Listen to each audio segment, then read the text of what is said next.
I don't think anyone wants Tyreek, dude. Why doesn't anyone want... Hayden wants Tyreek. Only He's just not giving me enough. Jeremy, you should take... I'm giving him a lot. You're giving me a lot, but Yeah, like... I'm giving him more than I'm gave for Laporta. You should... I kind of want to take your deal, You but should like... take his deal because he only has 3 years left in the league. He says he's retiring at the end of his contract. Yeah, and I know that. Yeah, that's my point. So you should take the deal. I'm probably going to take the deal. Because that is a depreciating asset. That's why I need to trade him this offseason. Yeah. But I was really hoping I could get one of the elite receivers in this draft class. Like, I don't need him, but I was really hoping I could get him, you know? Malik Neighbors is almost certainly either going to the Chargers or the Giants. So I think he'd be great on the Chargers. I do too. I don't think he's going to go to the Chargers, though. Just simply because they're going to have Keenan Allen. They're going to have Mike Keenan Allen's old. Mike Williams are injury prone. And then Quentin Johnson promised the media that he's going to have a breakout year. And Quentin Johnson is bad.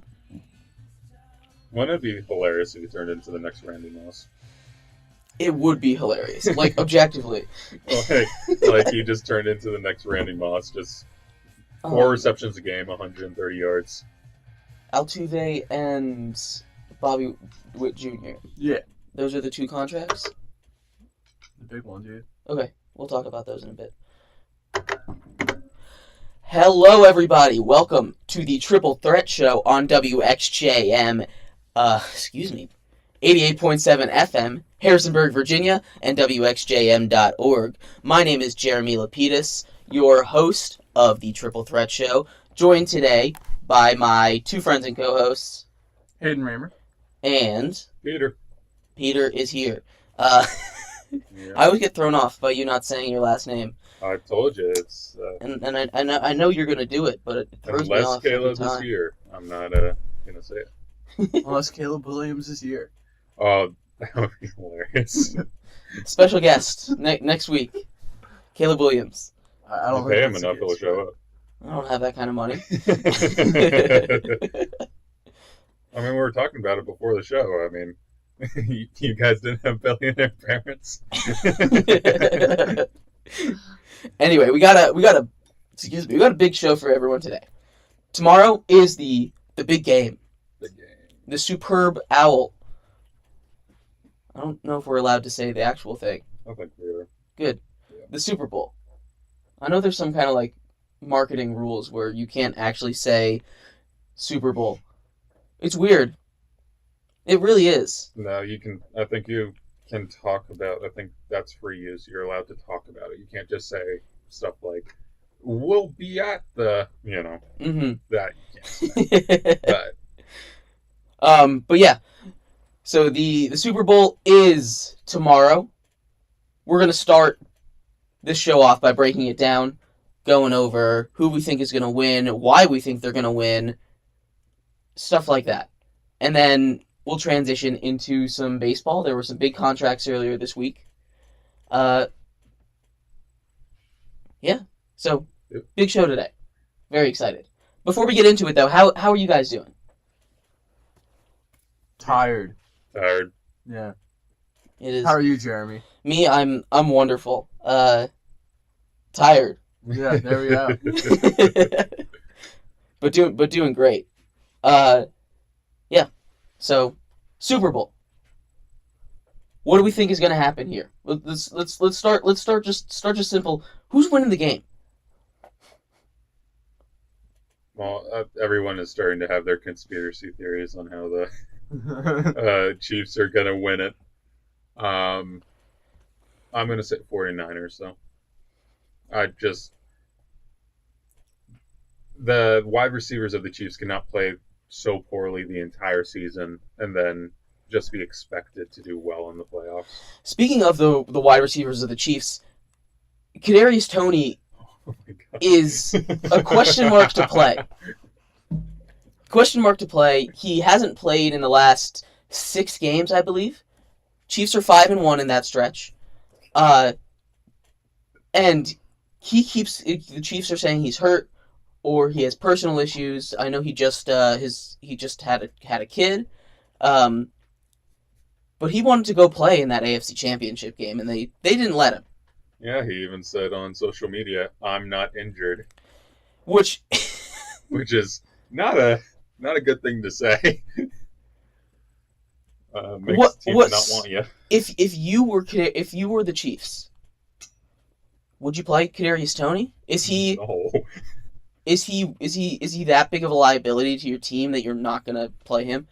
Listen, no. I mean that type of stuff where you're going completely against like the team.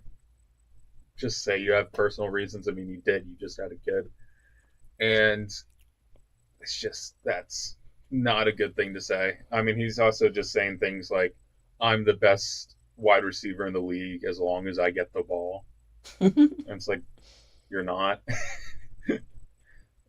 You've proven this year that you're not.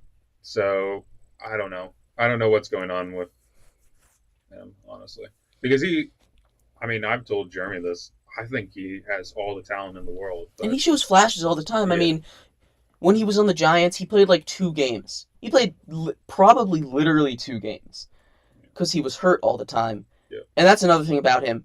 He hasn't really gone 100% at all this season. Mm-hmm. Because I don't know if the Chiefs are telling him to tone it down because they don't want to get him getting hurt, mm-hmm. or he's doing that consciously. Yeah.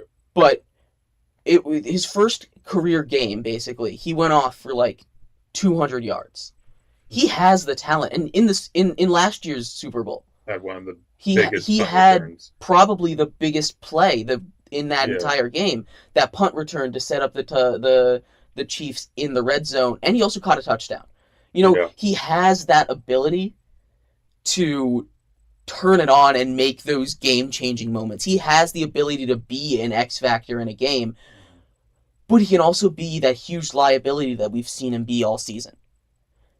So it is an interesting thing looking at a guy with that much talent potential, I guess. Wondering what the right move is, because this, playing him or not playing him, could legitimately decide the Super Bowl. He is that kind of factor, especially in a game where you're playing a team as stacked as the Niners. He is probably the best offensive weapon the Chiefs have. Straight up, if he's on, he probably is. And I know Travis Kelce is there, whatever. But is Taylor Swift at the game is the actual question. Because if you look at the statistics of when Travis is playing without Taylor Swift at the game and when she is there, it is drastic. I think he's averaging over 100 yards while she's there, and then while she's not there, he's averaging like 50. So. Yeah. But it is one of those things. I'm pretty sure she'll be there. Well, the Japanese embassy let us know that she can get there. They actually reassured all the Swifties. The Japanese embassy did that? Yeah, they actually tweeted it out. It was hilarious. That's funny. And what about you? Who do you think's going to win the Super Bowl? The 49ers. 49ers? Yeah. Why is that? They're just, like Peter kind of said, the offensive weapons that Mahomes has aren't really there outside of like Kelce and I'm blanking on his name now. Rice? Yeah, Rice. It's just, it would be a shock to me if they won. Yeah. I'm shocked they're here, honestly. I'm shocked they're here as well. I would have bet anything that the Bills were going to get it, but I mean, if I'm the Chiefs front office, I'm just never giving Mahomes a receiver again. Right, but that's the lesson that I'm scared the Chiefs are going to get from this season, honestly. Like, we've seen what Mahomes can do with a receiver. He can put up 50 touchdowns in a season. Yep. This was not a bad season by anybody's standards for Mahomes. But, I guess it was. It was a bad standards by his standards. Mm-hmm. It was for quarterbacks as a whole, it was a decently good season. For Mahomes' standards, it was a bad season. Right. And that's not... And they still make the Super Bowl. And, Hayden, you're saying the front office might never sign a receiver again. That is a legitimate concern. They went up and they built up a defense, which is huge. That defense is wrecking house right now. That's the reason they're here. Imagine if they had an offense. With that defense, they probably wouldn't have lost a game. Yeah, I think the problem is also the the money is about to fall for the Chiefs, as in there's a lot of people, there's a lot of players with their contracts about to be over, and they're going to be expecting the bag. I mean, Chris Jones is on borrowed time with them. So, I mean, wasn't it this season where he didn't play the first few games because of contract stuff, and then they only signed him for a year? So, and he is that defensive line. So, right. I mean, that the shoe's going to drop on the defensive side for sure. And then that offensive side, you know, Kelsey's not getting any younger. No, he's not. Their teams are starting to double him. And then once they double him, Mahomes has to scramble out of the pocket because Creed Humphreys cannot block 3 people at once. And then it's just a game of chance because I like Rashid Rice, and I think he's going to be pretty good in this league, but I'm going to be 100% honest. I don't think he does nearly as well without Patrick Mahomes as his quarterback. Of course not. You throw any of these wide receivers in this past draft that, exploded, Tank Dell, even, what was the Colts guy, Josh Downs? Yep. Even you throw him, I think they do just as well. Just imagine if Puka was on that team. Oh my god. Dude, Puka would kill it on that team. Oh, it would be disgusting. It would, he broke the rookie receiving yards. I think he may have doubled it on that team. So, but it's just, Mahomes needs help, despite what people say about him, but despite what people think about him. He is the best quarterback in the league. There's no disputing that, even though he struggled this year. And I think they have to, whether they have the 31st or the 32nd pick, they have to draft a wide receiver in this draft. And they have to hope that either Troy Franklin or, Georgia guy, Ladd McCourkley or something like that. I think they have to hope that those guys are still there when that pick comes in. Right. Because they're not going to get anyone in free agency. They don't have the money. I mean, but they do, though. If they do, then they won't have a defense next year. And then if you don't have a defense, Mahomes can't score you 60 points a game. You never know. That's true. It is Mahomes. I think the Chiefs are going to win this game. Okay. And the reason I think that is the 49ers, for as good as they are at all levels, receiver, tight end, offensive line, running back, quarterback, all levels of the defense, secondary, linebackers, defensive line, it's they've been gashed in the run games. All postseason. And I think Pacheco is going to have a huge game.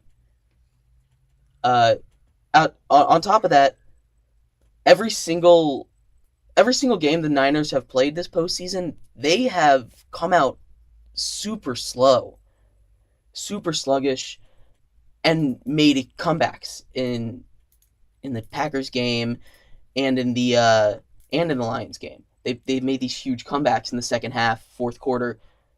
If Brock Purdy comes out and plays like that, the way he has been in the first half of these games, they're not going to be able to climb out of that hole. I agree with you, other than one fact, and there's nobody on that Chiefs roster, even Chris Jones, that can stop Christian McCaffrey. Nobody. It's not, and that the wide receivers, Deebo Samuels, they don't have someone that can cover Deebo. And Brandon Ayuk will be wide open because they're going to try and double either Kittle or Deebo every single time. And so I think it's definitely going to be an offensive affair. There's no other way to put it. I don't think that Isaiah Pacheco will be the factor that determines this game, though.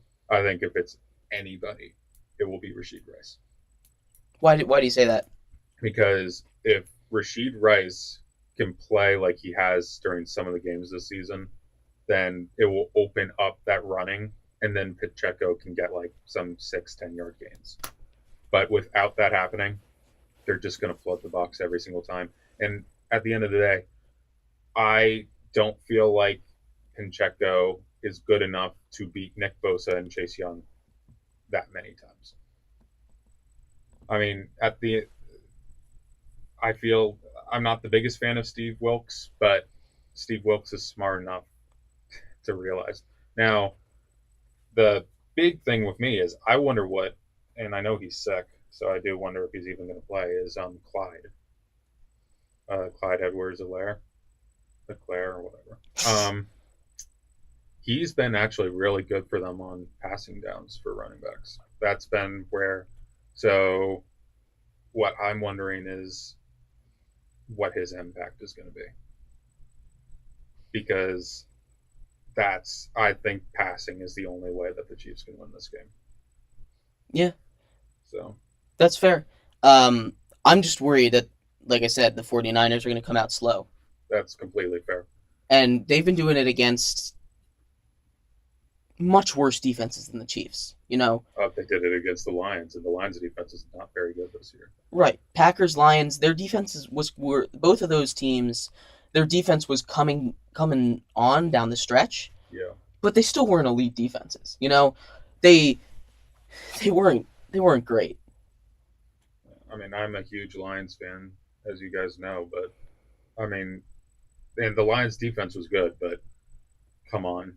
The 49ers shouldn't even be in this game based on how the championship was going. The offense did everything, and the defense kept them in check, and then it's like they went to halftime and gave up. Right. So, but, yeah, I think 49ers will win this one, but I can see where you're coming from. Don't worry, Usher is the halftime show, though, guys. And Alicia Keys has been confirmed to be there. He asked Justin Bieber as well. The hockey player, Justin Bieber? Justin Bieber. Do you hear he was going to get signed by the NHL? No. Near that. To do what? To play hockey. For what team? A Canadian team. There's rumors. He played in the All-Star game, the Celebrity All-Star game. Yeah. How did he look? Apparently he looked like an NHL player. Against other celebrities. I mean, you know the story, you know, like celebrities are just, you know, great hockey players. It's true. He actually was a great hockey player growing up. You know, being Canadian and all. He threw it all away. For what? Billions of dollars.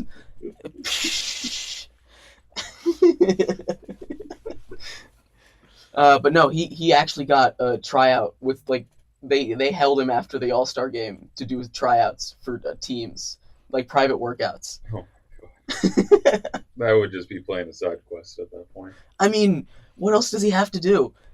That man is set for generations. You know, he can handle, you know, the travel schedule and everything. You know, that's not a question. Yeah. He's been training. He's ready. He's been karate kidding hockey. So how did you guys feel about the NFL award show? The NFL awards. Yeah. There were a couple of those in there that I disagreed with. Most notably, the comeback player of the year. Oh, who did you think deserved to win it? DeMar Hamlin. You do? So this is like the real question. Like all the other, we'll go through the awards here in a second, but you look at comeback player of the year, and there are other leagues that have this award, but there's those same other leagues. They also have most improved player. You know, these are different things. These are different, and honestly, things.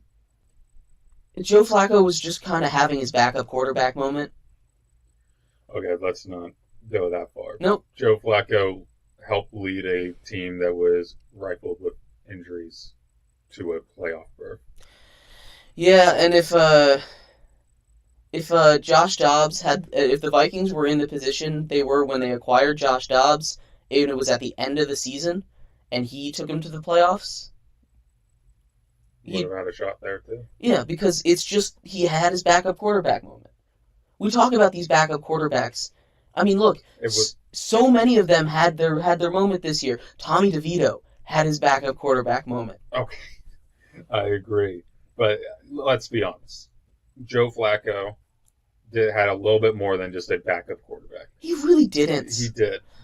But I don't think that Joe Flacco deserved it personally. I don't think DeMar did either. I think Baker did. Yeah, I also would have preferred it to go to Baker than Joe Flacco. I mean, Baker literally is about to get a $40 million contract because of how well he did. He was supposed to be a transitional quarterback for the Bucs. We're going to be bad this year. We're going to draft either Drake May or Caleb Williams. It's going to be fine. And then they make the playoffs. And now he's about to be their starting quarterback. Now they're going to be bad this year. Did someone say Daniel Jones? Shades of Danny Dimes? Supposed to be bad. This is the last year of your deal. We're going to move off of you. Oh my goodness, you won a playoff game? Here's $40 million. Baker's better than Daniel Jones. Is this shades of Daniel Jones that I'm hearing? I can confidently say that. Is this Peter saying that Daniel Jones is the greatest quarterback in the NFL?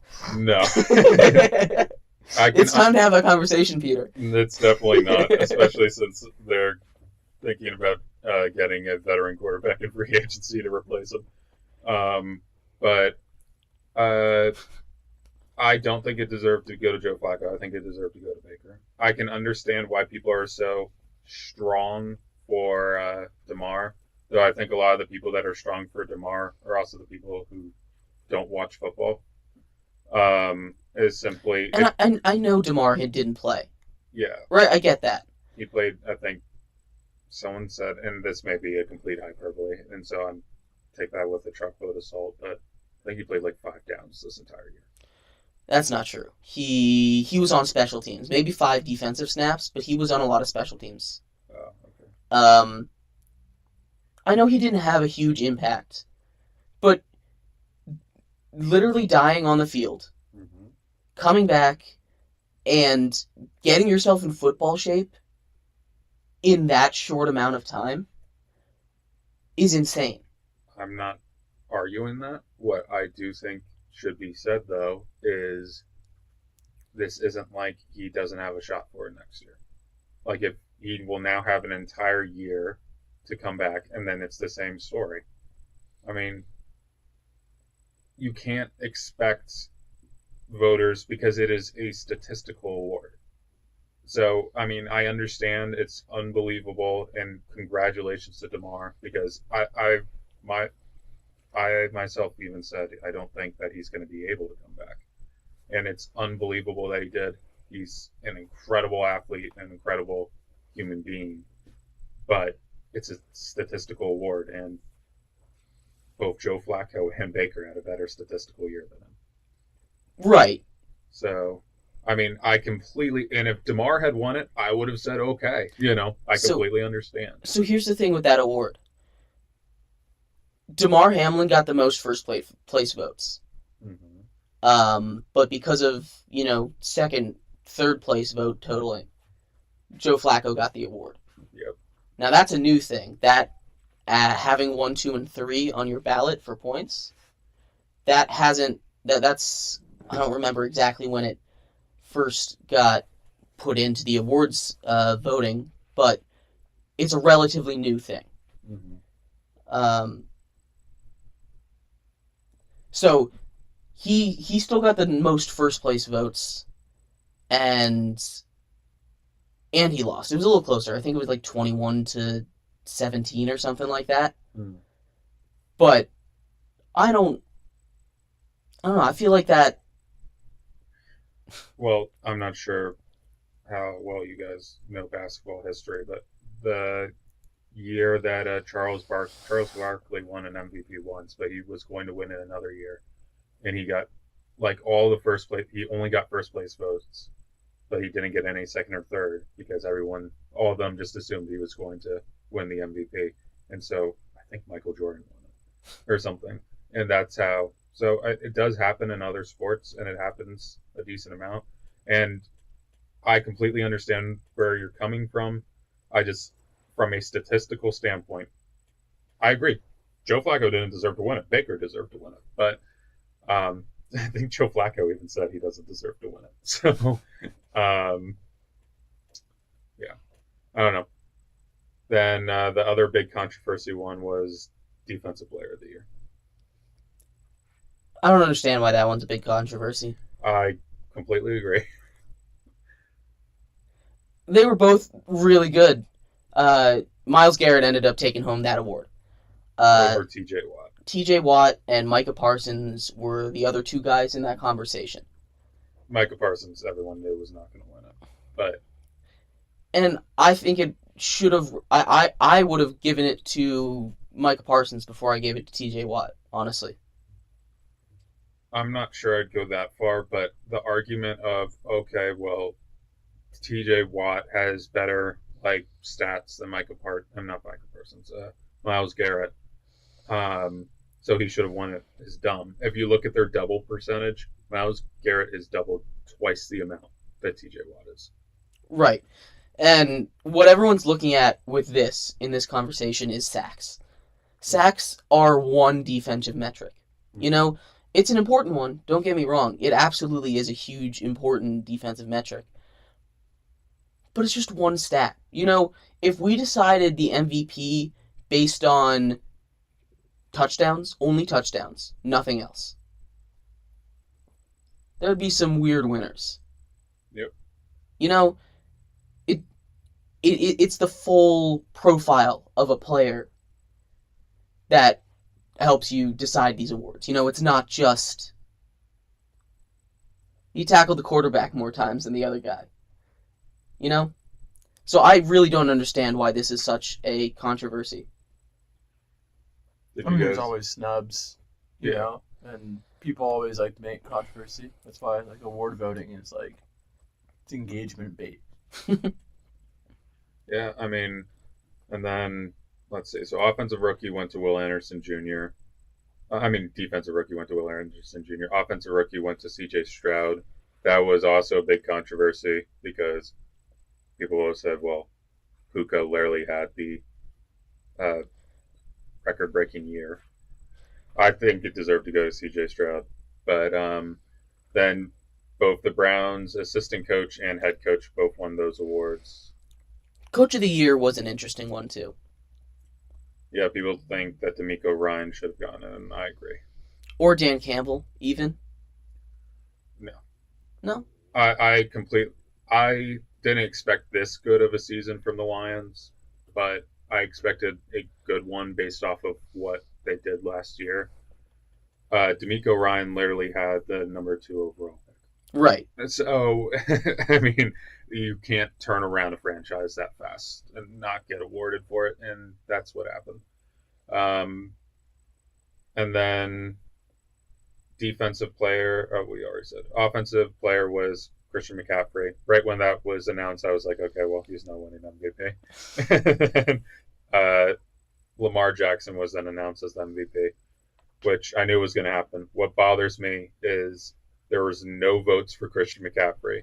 There was only one vote that was different, and that was for Josh Allen. Some random loser decided to ruin history. If you knew that, because Josh Allen was not second, stop it. If it was anyone who was second, it was Christian McCaffrey. So the guy just ruined history to ruin history. That's one of these things with awards voting. And it's not just football. It happens in every sport. It's from these journalists. You have to get it from somewhere. But they all have bias.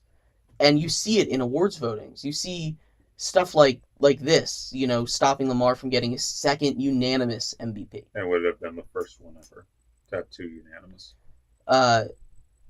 And then there was I know Baseball Hall of Fame voting has a lot of this. Oh, always. All the time. People left Derek Jeter off their ballot, which, if you ask anybody our age, name a baseball player, Derek Jeter's probably the first person that they name, depending on how... He's up there for you, Peter, yeah? Name a baseball player? Name a baseball player? Who's the Cardinals guy? He hit a lot of home runs at one point. Oh my goodness. He's talking about... Mark McGwire? He's talking about Mark McGwire. No, Pujols. Oh, yeah. Okay. That's another one. That's a good one. I was thinking a little bit older, but you got it. He did a lot of home runs. Wasn't the chase where they were chasing to break the home run record, which was a lot of home runs. But I'll give it to you. Cardinals was not what I was expecting to come out of your mouth. What's another? Came from the Blue Jays. What? There's a lot of places this can go. Peter knows ball. He knows ball. What's his name? Alejandro Kirk. The short little catcher man. No, he was a shortstop. And his shortstop. may not have been Alejandro. He was also good at hitting home runs. Edwin Encarnacion. No. Let's see if There's a problem if he's playing shortstop. Blue Jays. I didn't remember what position he played. He's like a third first baseman. He could play shortstop. Home run guy. Oh, maybe he wasn't a shortstop. I don't think so. No. May have been a third baseman. Josh Donaldson? Jose Jose Bautista. Yeah. Bautista. Yeah. That's what I thought you were going to say originally, and then you said shortstop, and I was like, what? Yeah, I looked up Blue Jays home run guy. He was the top one. With the big, bat flip? Yeah. Yeah. Anyway. Probably one of the better, more iconic moments. Past absolutely. 24 years. He basically invented bat flipping. I mean, I wouldn't go that far, but yeah. There was all of my knowledge from Peter knows ball. MLB 2K 10. The last time that I played a baseball game. Oh yeah, Mario. Mario Super Sluggers. Yeah. Yeah, name a baseball. Donkey Kong. You guys played the baseball. Backyard baseball Nintendo game. That was also my last time I played a baseball game. There was this one short kid who kept on hitting home runs in that game. Anyway. There's lots of bias in award voting. We mentioned Derek Jeter, or Hayden mentioned Derek Jeter, and there's plenty of examples of that.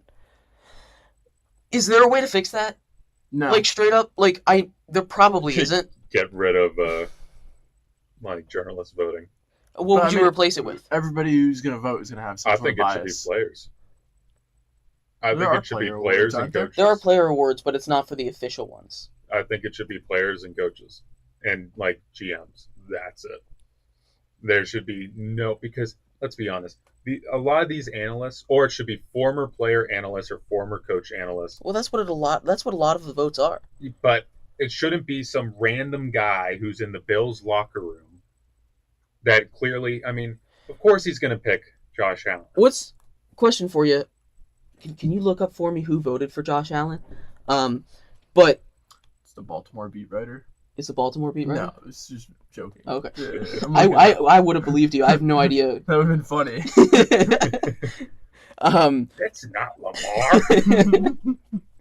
Just has a personal vendetta against that man. Lamar didn't say hi to me in the hallway. But what's the difference between a journalist that has strong ties to a team voting versus a player that has strong ties to the team voting? What's the difference there? Because I think players know what it means to win these awards more than anyone. And I think that they would not try and mess up, a player from making history. And Lamar, Josh Allen threw 18 interceptions this year. Lamar's thrown 18 interceptions in the last 2 years or 2 or 3 years. It's just, come on. Right. Oh, he scored 400 more yards passing. Let's look at rushing numbers. What are you talking about? And I can't believe I'm fighting for Lamar Jackson. That's the biggest thing with me, because I thought Christian McCaffrey deserved it, but Josh Allen gets a vote? Josh Allen. Not Christian McCaffrey, Josh Allen. Okay. I'm telling you, these types of people that do this should have their voting privileges taken away. I agree. I know it's different in every sport. I'm pretty sure they pick every year or you hold on to it until they decide you can't anymore. No, that should be the minute you do something like that, where it's very clearly a homer pick, you should have it taken away. But he was interviewed by Steph Myers. Who is this guy, Hayden? Aaron Schatz of FTNFantasy.com. Why does this guy have a vote at all? Because he's a fantasy guy. Because he's the chief analytics officer for them. Oh my god. Josh Allen scored the most fantasy points, so because he just did the most fantasy points, he's an MVP. Yeah. I'm trying to. He wrote in an explanation article, which is, the whole reason why he voted for Josh Allen. So that way we could go read his article. He just said that Allen's advanced offensive statistics were better than Lamar's. Then he was like, I have no doubt that Lamar could have passed the eye test, but as the chief analytics officer, I have to look at stats. As a nerd. So when every other person votes for one person, and you are the sole person that votes for Josh Allen.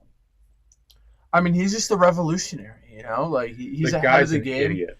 In 40 years, we're going to sit here and it's like, how did Josh Allen not win MVP that year? He probably is like, well, Lamar's more of a running back than he is a quarterback, so it's a quarterback. Proved it this year by far. He also had Dak over Lamar. Oh my god. That one at least I can kind of, maybe a little bit. No, Dak imploded. He doesn't. Dak imploded. If that is that logic, then you should have had what's his name? If he's looking at stats and advanced numbers and stuff, Dak probably would be up there. That one I can understand a little bit, but Josh Allen, I still think it should have been McCaffrey too. Absolutely. McCaffrey should have won. I mean, the people online, I saw someone say online, and everyone just ragged on them to the point that I think they deleted their tweet, where someone said, Christian McCaffrey had a good year, but it wasn't an elite year. And people said, it wasn't an elite year? What do you mean it wasn't an elite year? But, yeah, I mean, Christian McCaffrey, I don't think that it's possible for a non-quarterback to win this award now. I mean, the only other way would have been if Tyreek Hill hadn't gotten, hurt and was able to keep that pace that he was going at. And hit 2,000. And he hit 2,000. Then I think there was a shot. But, I mean, come on, man. Come on. Josh Allen? Whatever. I'm getting too worked up over something stupid.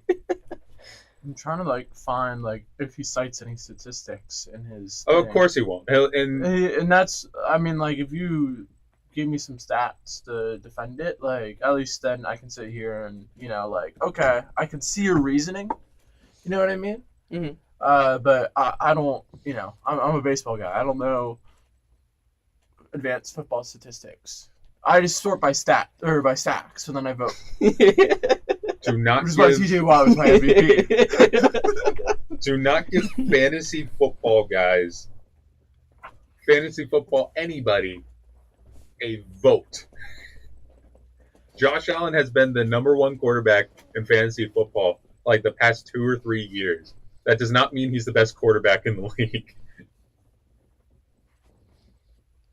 Yeah, you're right. Come on. Yeah. I don't know. I don't have any other thoughts there. All right. Last thing on the NFL. The Hall of Fame class was announced on NFL Honors Night as well. 1, 2, 3, 4, 5, 6, whatever. The normal amount of people got in. They have a set amount that gets in. I forget how many it is. But Dwight Freeney, Devin Hester, Andre Johnson, Julius Peppers, Patrick Willis, Randy Bradshaw, and Steve McMichael are elected into the Hall of Fame. Congratulations. Antonio Gates was not a part of that list, which I was a little surprised. And Devin Hester was. Yeah. So, Devin Hester is an interesting case because his legacy is as a return man. right? He is one of, if not the greatest return man of all time. And that deserves to be honored. But I believe they put him in as a cornerback. Or what were they supposed to put him in? Kick returner? Yeah, returnman. If he got in as a special return specialist or something, absolutely. First ballot Hall of Fame, no doubt. And I think this was first ballot for him.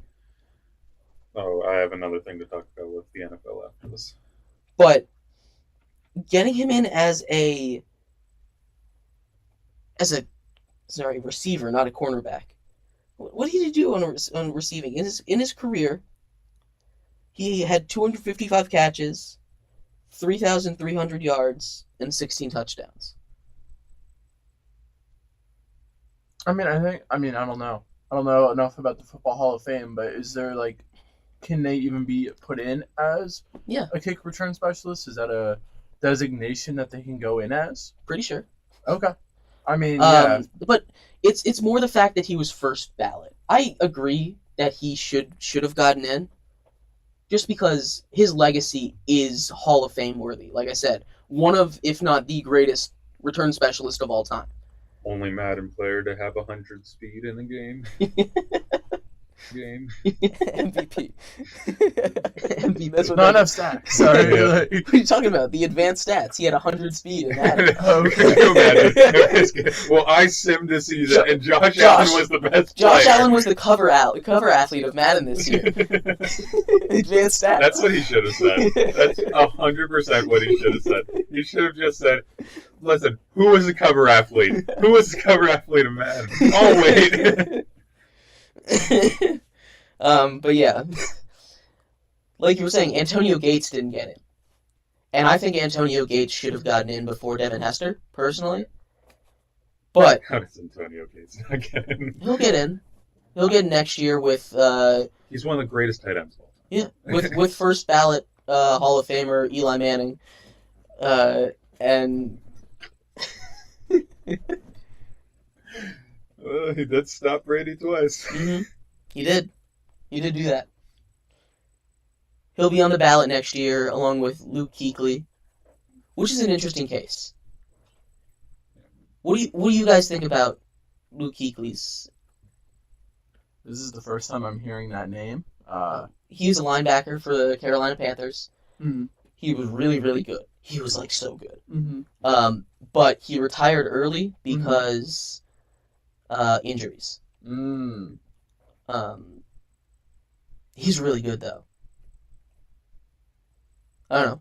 What do you think, Peter? You think he should get in? I think that you should not punish a player for deciding to end their career due to injuries. Right. So, yes, I do think he should get in. He was very elite during his time. There's no way that you can say, oh, he wouldn't have been as elite. Doesn't matter.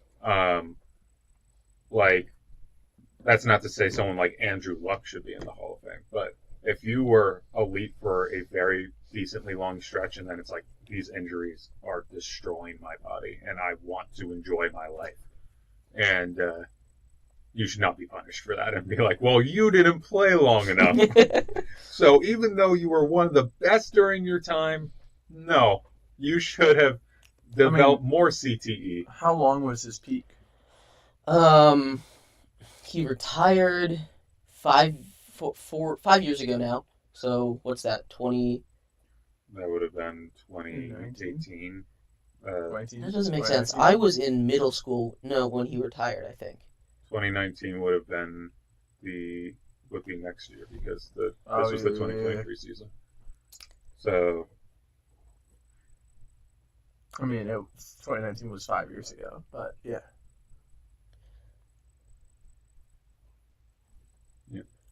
Sorry. You're all good. So he played from 2012 to 2019. Yep. 7 years. 7 years. He was really good. I mean, yeah. He won Defensive Rookie of the Year, and won Defensive Player of the Year. I'm sorry, just look at some of the bums in the Hall of Fame and tell me that he doesn't deserve to do it. So. 7 year basically peak. Like, he never was bad. Okay. He came into the league elite, and he left before his peak was over. Yeah. Okay. So. I can see that case. I don't know. There's like people. I mean, in baseball, Corey Kluber just retired, and his stretch of dominance was like 4 years, and then he was just like solid the rest of his career. And like people are like, oh yeah, no doubt Hall of Famer retired. And it's like, no. I get it. His peak was super dominant, where he was like the best pitcher in the league, but I don't know. You got to have some length to your peak. So the Pro Bowl did a vote with the players there on a bunch of different things.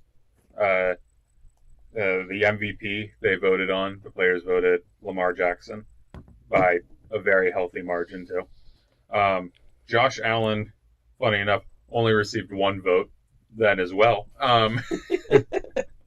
One first place vote? They didn't do it by first, second, third. They just, okay. Second, in fact, Patrick Mahomes and Brock Purdy both were above Josh Allen. Myles Garrett got the same number of votes as Josh Allen. Defensive MVP actually went to T.J. Watt. But what I found funny... Excuse me. What I found funny was they wanted to give it to Deron Bland. And I think that's completely fair. No. I think the fact that he just kind of faded out at the end of that season is the reason why he wasn't in this conversation. But he just set a record for the most pick sixes ever in a season. It's pretty crazy. We're facing the Commanders for some of those. You don't get to choose who you play. I know. I mean, I'm not saying anything. I'm just making fun of the Commanders. But no, he does not deserve that. Myles Garrett got 3.5 votes. But what's funny is who gave him half a vote? Well, they split between. I think someone was between Deron Bland and Myles Garrett, and said, "I will give half my vote to Deron Bland and half my vote to Myles Garrett because no one else has a half vote." But what's funny is Myles Garrett has an MVP, like normal MVP vote, but T.J. Watt does not. And T.J. Watt won the defensive MVP. So it's a little interesting. Most underrated player, Mike Evans, Alec Ingold, and Kyle Juszczyk. All tied for that. And then we love fullback representation. Deron Bland won the most underrated defensive player. And then coach they'd most want to play for is Dan Campbell. Second was Mike Tomlin, and third was DeMeco Ryan. Andy Reid only got 2 votes. He's washed. He wants to play for the Chiefs anymore. Yeah. There was a 4-way tie for favorite NFL city to travel to. One clearly Miami. Yep. Another one was clearly Los Angeles. Mm-hmm. The other one was clearly Tampa. You guys want to guess what the weird one is? Detroit. No. Minnesota. No, Green Bay. Why do you say so no to Minnesota and then say Green Bay? No, I just said no. I didn't mean to sound least favorite city to travel to, though, is Green Bay.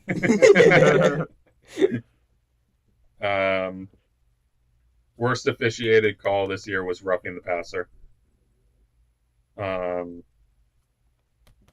And favorite athlete other than football, go figure, LeBron James.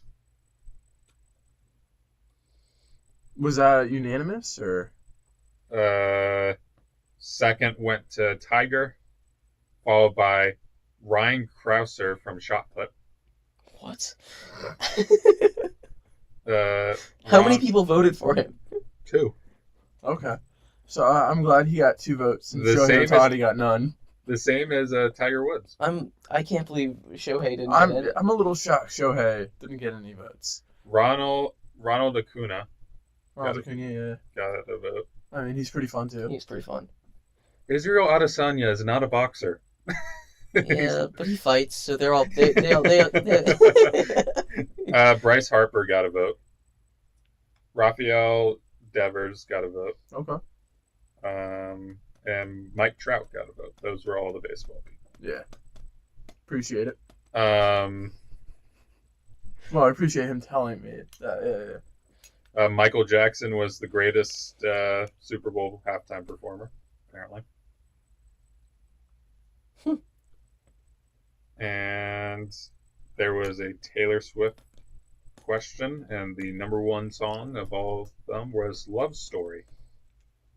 I mean, that's kind of expected, I feel like. It's a good one. Yeah. All right. And with that, that's football, I think. Perfect timing, because we've reached the top of the hour, Peter.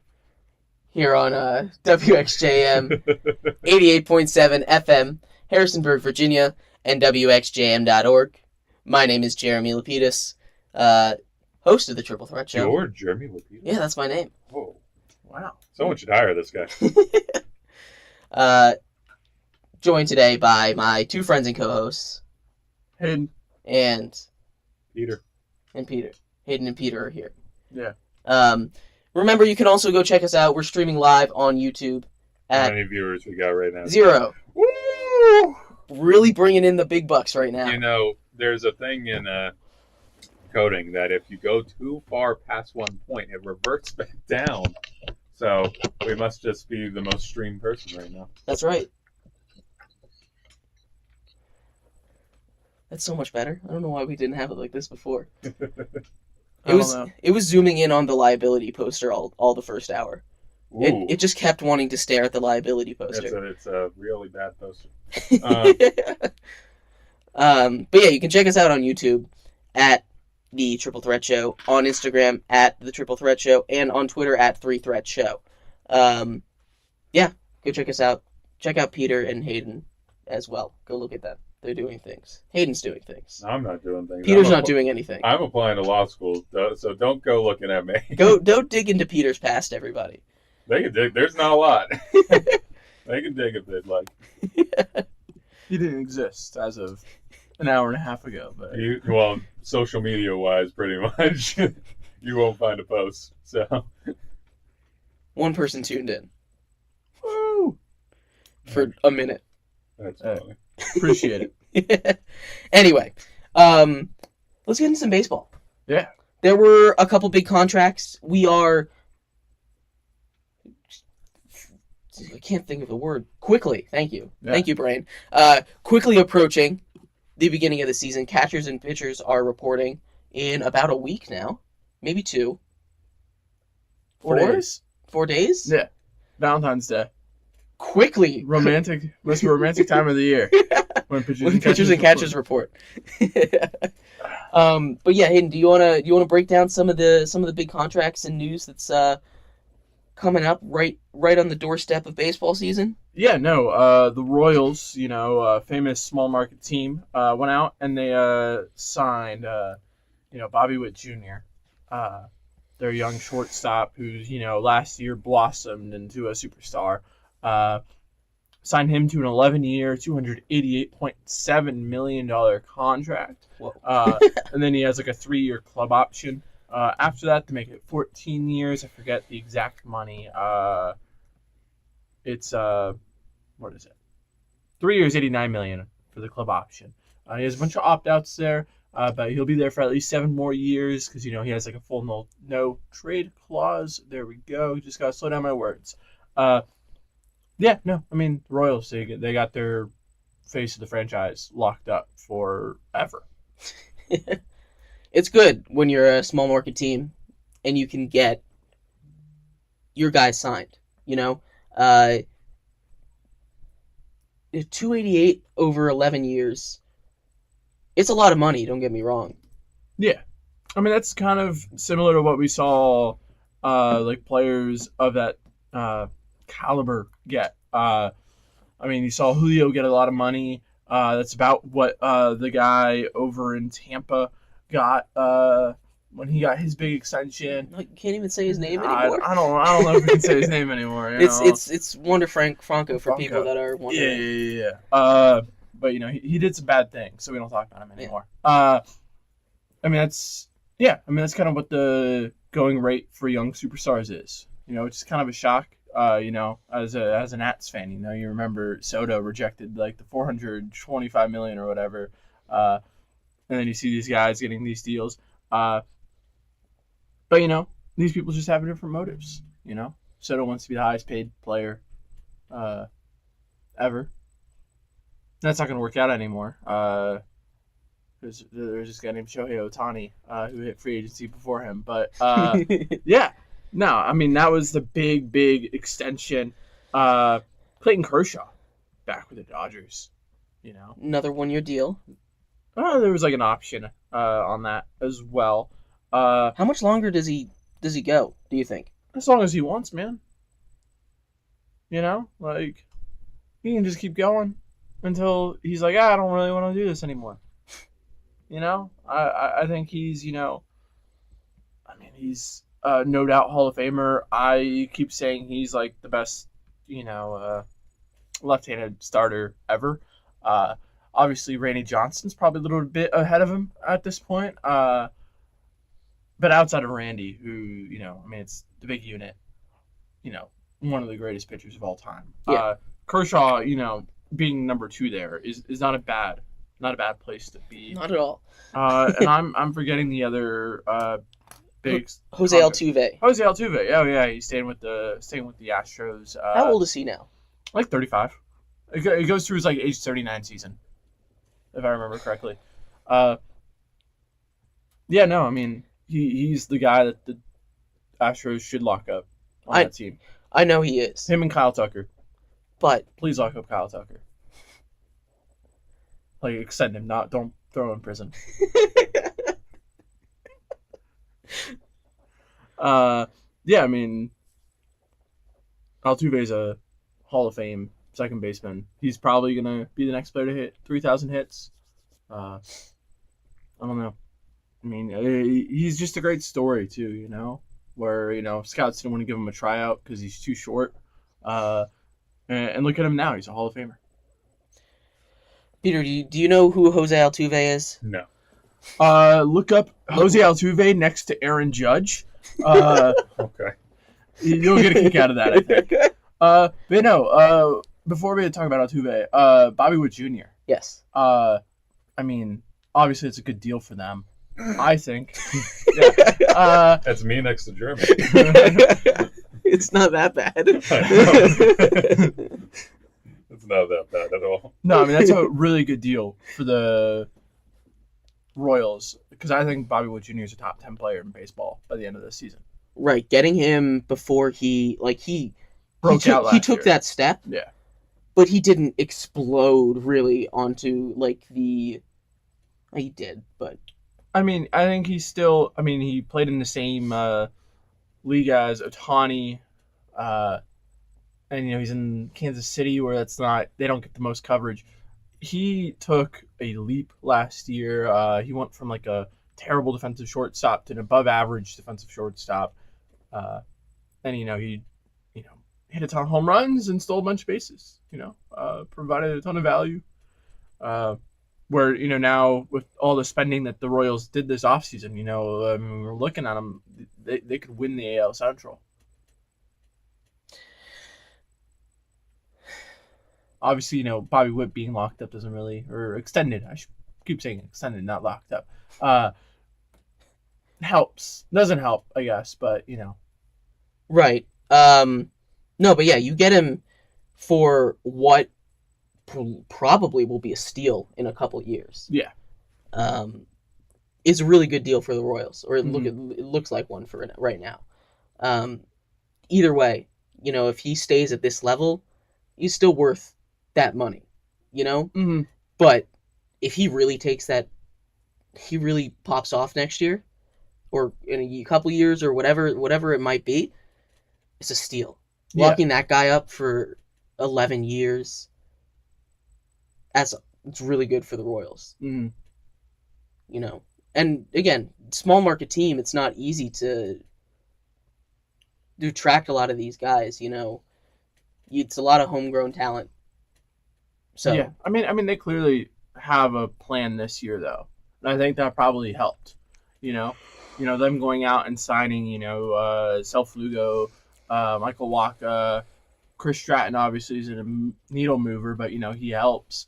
And they sign a bunch of depth pieces, Adam Frazier and Garrett Hampson in that infield.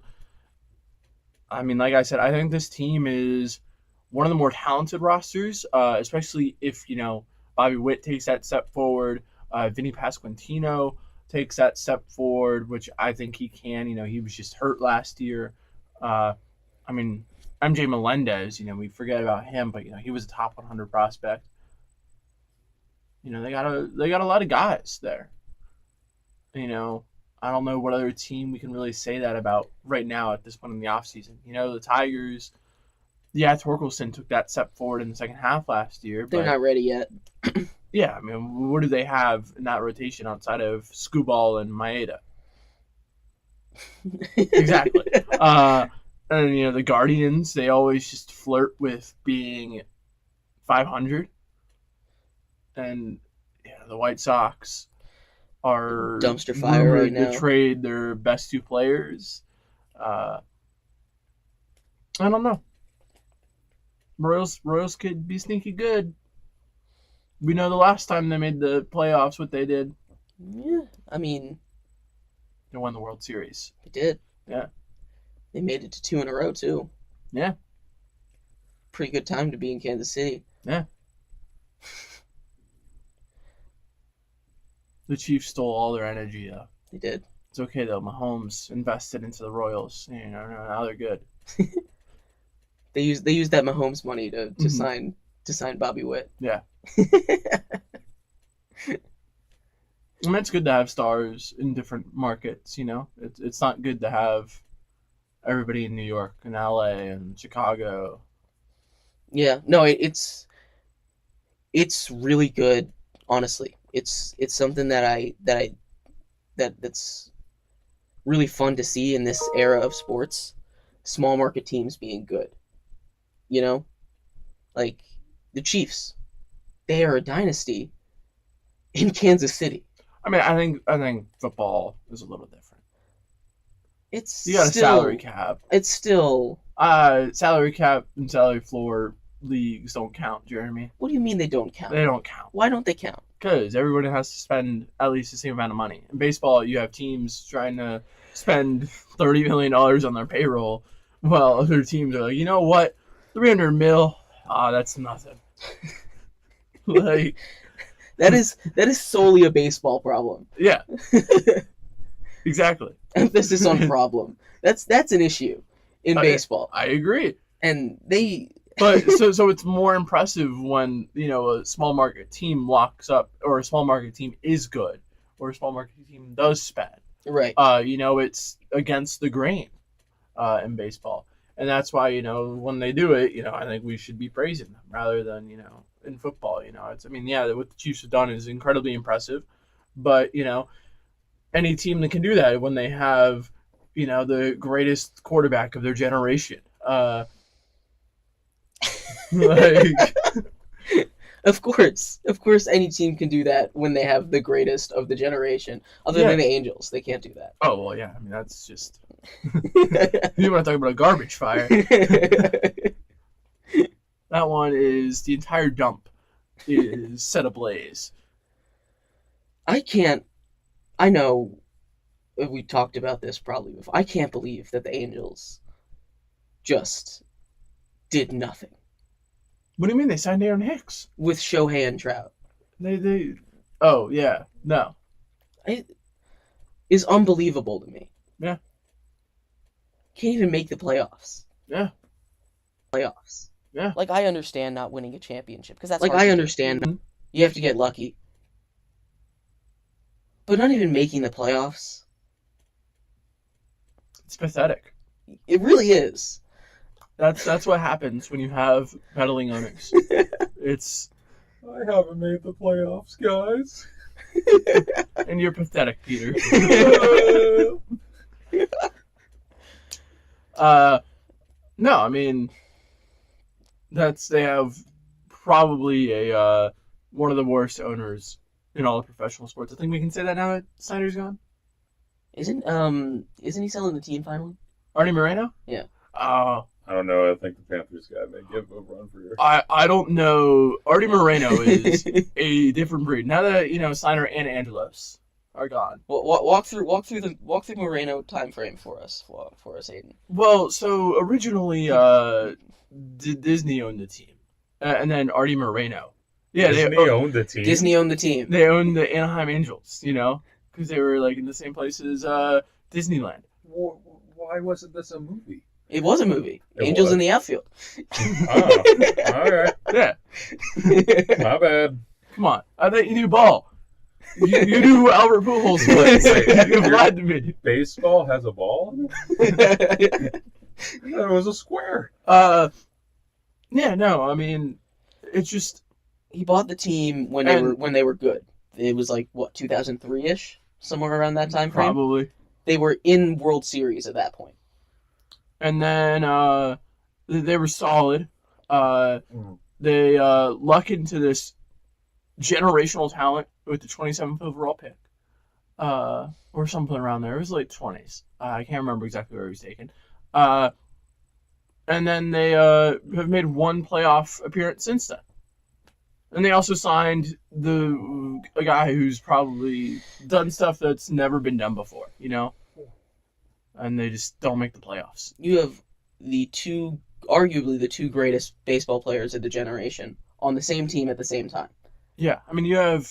And you don't make the playoffs once. Sounds like it's their fault. They should have put up better numbers. I kid you not, Mike Trout probably should have 5 MVP awards. Mike Trout is in conversation for greatest baseball player ever.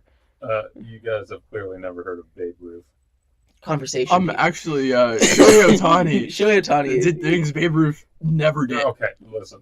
Were you there when Babe Ruth? I don't think so. He got me there, actually. I was not there. Was Shohei Ohtani smoking right before every single play? I don't think so. I don't know. Maybe he was. I don't know. Maybe. Wasn't it said that Babe Ruth used to smoke a cigar right before he would go up to bat? I mean, it would not shock me. Me. Do a lot of things. They didn't know about conditioning back then. There was a baseball player who would go up into the stands and just eat hot dogs and then. That sounds like a good idea. And then he would just come down and play the inning. Yeah. I saw a video of this kid at an AAU basketball team, and he coach calls him off, and people who play basketball, you usually have a Gatorade bottle, you have a bottle of water, you can usually change out between the two. And he went out and he was handed a can of Mountain Dew.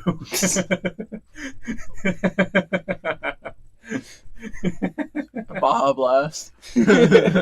Just normal Mountain Dew. And it was just here you go. And I was sorry, continue.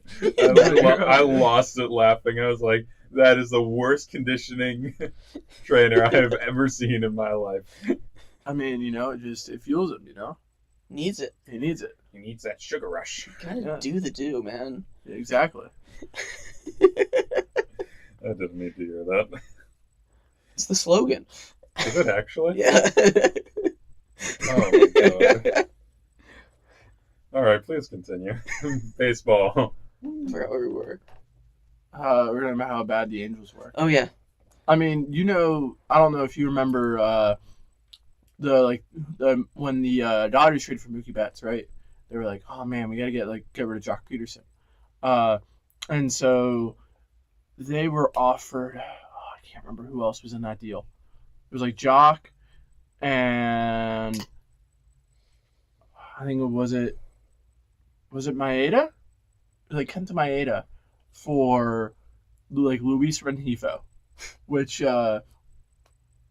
quick pull that up. What Luis Rengifo done? Nothing. He's been solid, but you could have gotten Jock Peterson, who's probably one of the best versus right-handed pitching hitters in the league right now, and Kenta Maeda, who's pretty good at baseball, pretty good pitcher. flirted with Cy Young contention while he's been in the league a couple times. Yeah. And it's just, he's the worst. The worst. The worst. Like I said, I can't think of a worse owner right now. Yeah. The real bad one. The one who wouldn't scout players in Latin America. Bad. That thing? That was a thing. The Angeloses would not scout players in Latin America. They stopped doing that when they realized, they're actually pretty good down there. We have to. Yeah. No, it's a miracle what Elias did for that franchise. It's a miracle they were ever good and are good right now. Like I mean, Elias is like the best GM in baseball right now. I think he's better than Andrew Friedman. I don't know. Tampa Bay. No. No? Friedman? Oh. No, that's Dodgers. Dodgers, yeah. Neander's very good too. He just got an extension. So did Kevin Cash. But yeah. I didn't really have there's not a whole lot of baseball. I know. There's not a lot of baseball. We'll do some season previews. There's still like 4 players, like top players in the league that haven't signed. The guy who won the Best Pitcher award still is not signed. And pitchers and catchers report in 4 days. He's retiring. No, he's not retiring. That man is going to get paid somewhere. He's going to go play cricket. Yeah, no, there was a tweet. I sent it to Jeremy. This up and coming reporter. First name's Jenna. Taking a pause here. Last name is Tolles. Reported that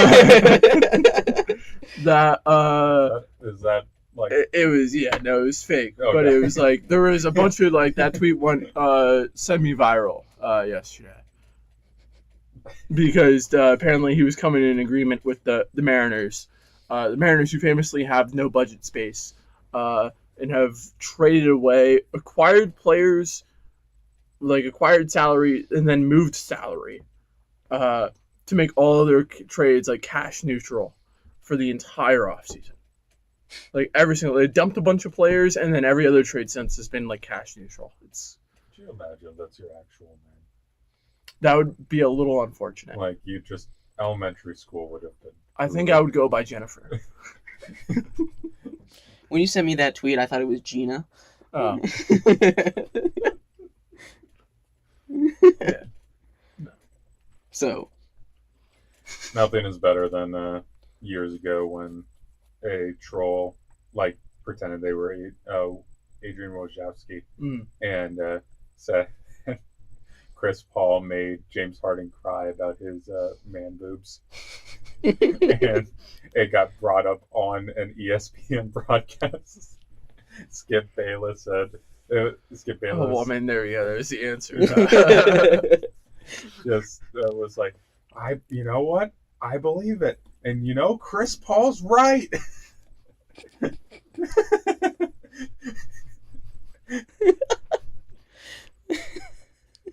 Yeah. I love our corporate media that covers sports. It's just so great.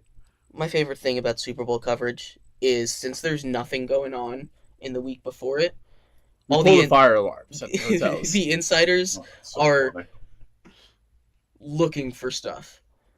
And that was so funny when Adam Schefter sent out a tweet yesterday that said the 49ers players were, quote, not happy that they were awoken by a fire alarm. Who would be? Well, I also saw a reporter that was like saying it's unfair that the Chiefs get to practice at the Raiders practice facility and the 49ers have to practice at a local college's facility. And I was like, that happens with every single Super Bowl.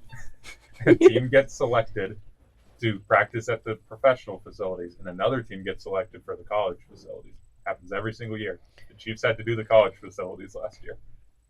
So that is the dumbest reason to say this is rigged. There was also another one where they said Kyle Shanahan was drunk at a press conference.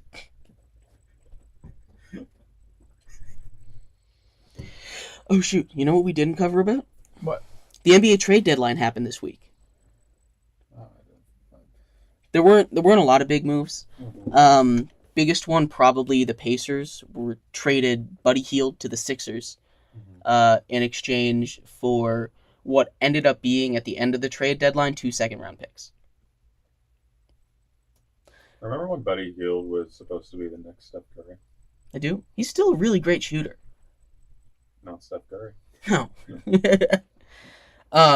What do you think of that move? Because I know Joel Embiid is out for the foreseeable future, out for the rest of the season. I think they said a minimum of 4 weeks. He's out for at least the rest of the regular season. Yeah. Which means he won't win MVP. Yeah. But having Joel Embiid on your team having him on your team and hurt not being there. Could they miss the playoffs? They can miss they're not going to. They might. I don't think they will. But they could. Oh my god, that would be. I would be shocked if they did. I'm pulling up the. But they might. They're fifth right now. There's a chance. They're fifth right now, and they would have to go on a decent losing streak because the Bulls are the first team. Right, and there's plans. Especially with the play-ins, I would be shocked if they didn't. But it's not impossible, especially without Joel Embiid. The Pistons are making a comeback. They've won 2 in a row, I think. Apparently, the Kings played a video of the Brandon Ayuk catch against the Lions during when they were announcing the players, and then the Pistons proceeded to beat them. So it was like, yep. Just remember, the Lions have won a championship before the Kings have. But yeah, the Sixers, they went out and they got some shooters, and that's really been their weakness for as long as they've had Joel Embiid. Really, that's every team's weakness. Every team always needs more shooters in the present day. But yeah, there were questions of whether or not, regardless if they make the playoffs, whether or not the Sixers should rush Joel Embiid back to play in the playoffs. No. Blow some dolphin noises. He'll be fine. Aaron Rodgers just texts him and says, "I know a guy." Don't worry, I got you, man. Don't worry, I'll get you there. Yeah. You know how I didn't play this season, even though I said I was going to. He got cleared medically. The reason why he can't even got cleared sprint medically. fully. And then he was like, "Yeah, but just because I'm cleared medically doesn't mean I'm Well, ready." The reason why he had to be cleared medically was for him to practice still with the team and go to the team facility. He had to be cleared. He actually told them, "Do not clear me, so someone else can have that spot." And they said, "No." Is he going back to the Jets next year? He is. Yeah, he signed an extension 2 years. Oh, yeah. Fine. And Zach Wilson is reportedly getting traded. So Yeah. Well, I mean, Shock of all shocks. yeah. I don't know what he's going to be traded for. I mean, what team's going to want him? He's not gonna. You're not gonna get anything for him. first round pick. Well, guys, we drafted him. What was he? The 2nd overall pick. Was he the 2nd? I thought he was the 8th. 2nd. Well, we used the 2nd on him. And like he's a couple years older now, maybe a little bit of wear and tear on him, but like. Listen, we have Robert Saleh as our head coach. I'm sure you guys can do better. What'd you get for Trey Lance over there? 4th? 7th? Honestly, the Giants could probably trade for him. No. I hope so. Why? Then he doesn't have to move. He can just stay at the same house. Oh, so nice for Zach Wilson. Yeah. He can have a mid-off.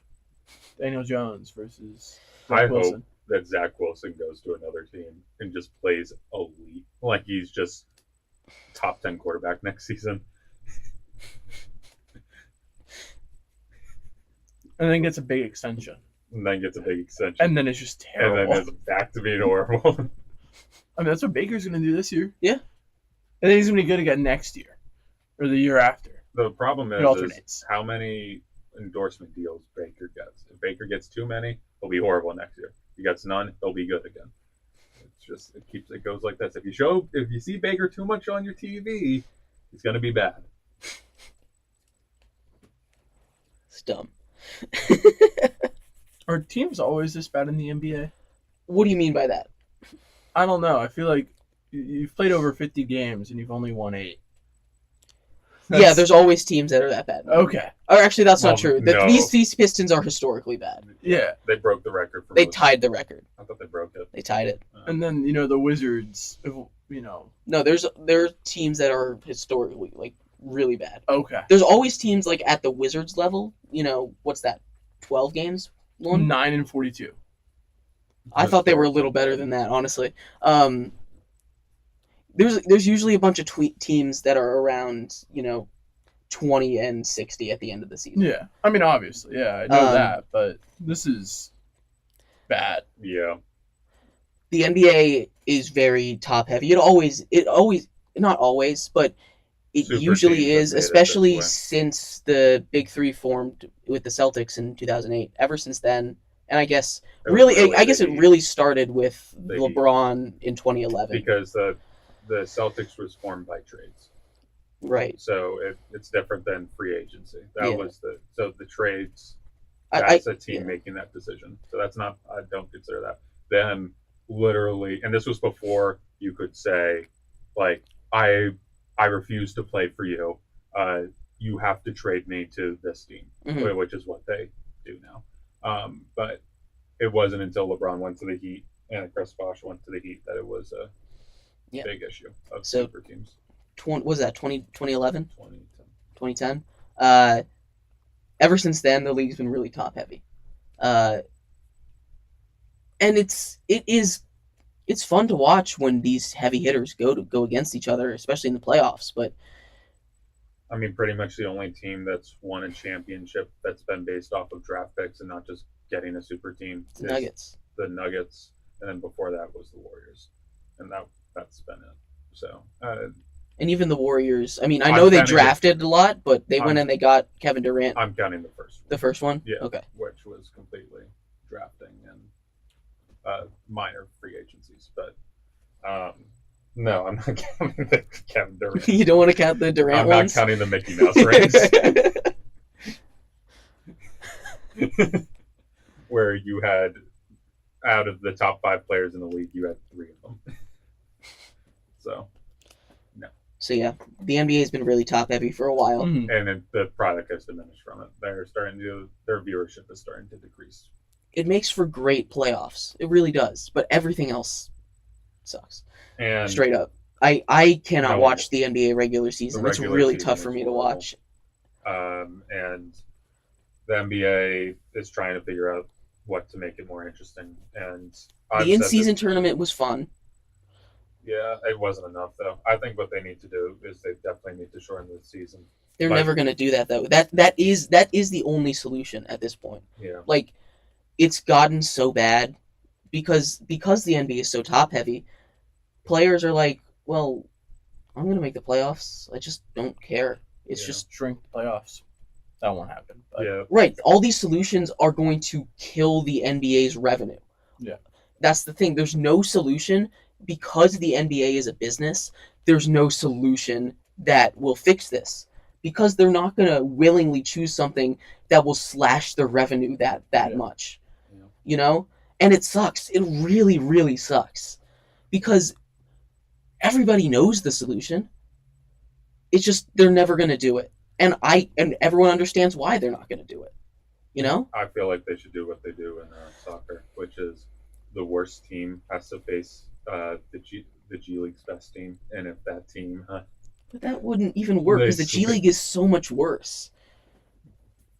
that's why it'd be funny. Could you imagine if Atlanta had 2 teams? And they're also they're feeder teams. What Yeah. happens if your minor league team is in the NBA one season? What? sorry, buddy, you gotta. It would be so funny.